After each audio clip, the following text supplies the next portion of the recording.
mga kauni, for today's vlog nga guys, tuturuan ko kayong bumili ng star sa Facebook gamit yung GCash natin. So kung walang GCash doon sa inyong payment, is mag-add payment na kayo sa Google Play. So punta lang kayo doon sa Play Store nyo and mag-add lang kayo doon ng add payment, and then may available na doon na GCash, Shopee, or Paymaya. Basta ganun guys. So, eto, papakita ko yun mamaya. Punta lang tayo muna dito sa ating Facebook. And then, punta kayo dun sa comment section. Huwag kayo pupunta dun sa profile nyo. Pumunta kayo dun sa comment section ng followers nyo or ng, ng followers nyo. And then, sa ilalim niyan guys, is merong star icon na makikita dyan sa dulo. May star icon. Kapag walang star icon guys, hindi ka makakabili or hindi mo siya may bibigyan ng star. So ganyan guys lalabas. Ito yung mga star na available na pwede nyo ibigay sa mga followers nyo. So nakikita nyo 0 yung aking star dyan. So bibili tayo ngayon gamit ang GCash natin. I-tap mo lang yan at ito yung mga available GCash at kung magkano ba ang isang GCash. Ang isang star. So, ayan. Ang 18 star, guys, is 19 pesos. Yung 55 star ay 56. Yung 85 ay 85.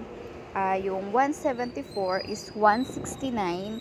Yung 350, guys, ay 329. Yung 590 is 565. At yung 12 is 150. O, diba, guys? Medyo makakamura ka kapag sa Facebook ka bibili kasi medyo mas mababa yung presyo. So, ganyan. Tapos, syempre, ang kukunin ko lang guys is yung 18 star. Ayan, magdadirect na siya. Kung first timer mong bibili ng star guys, is re-redirect talaga. Ayan guys, sinasabi ko sa iyo sa Google Play guys, merong GCash dyan. Itatap nyo lang yan para mabili nyo. So, kailangan meron kang naka-add payment dyan sa inyong Google Play.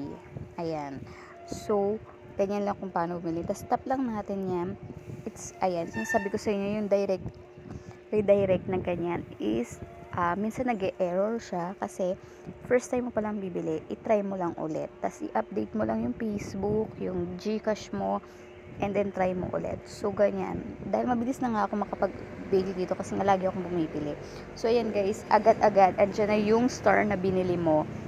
Ayan, meron tayong 18 star na pwedeng ibigay sa ating mga followers, no, diba? Kasi diba yung ibang mga followers natin, yung lagi nanonood sa atin, is pinibigyan tayo. So, pwede rin natin silang bigyan. Basta meron silang star icon, guys, no? Ito yung ganito yung gagawin nyo, guys. Pumunta kayo sa inyong Play Store. Ayan, sa Play Store nyo, guys, punta ka dyan. And then, may nakikita nyo yung profile nyo sa taas. I-click mo lang yan para makapag-add tayo ng payment sa GCash or kung ano yung gamit nyo. Ayan, add picture, and then makikita nyo yung payment and subscription. I-click mo lang yan.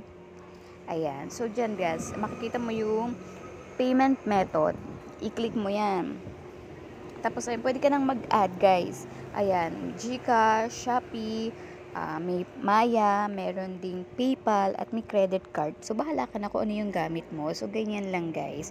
So, yung mga ibang item, kunyari sa PayPal, ilagay nyo lang yung Gmail nyo. Diba? Ganun lang guys. So, diba sobrang bilis lang paano bumili ng star sa Facebook.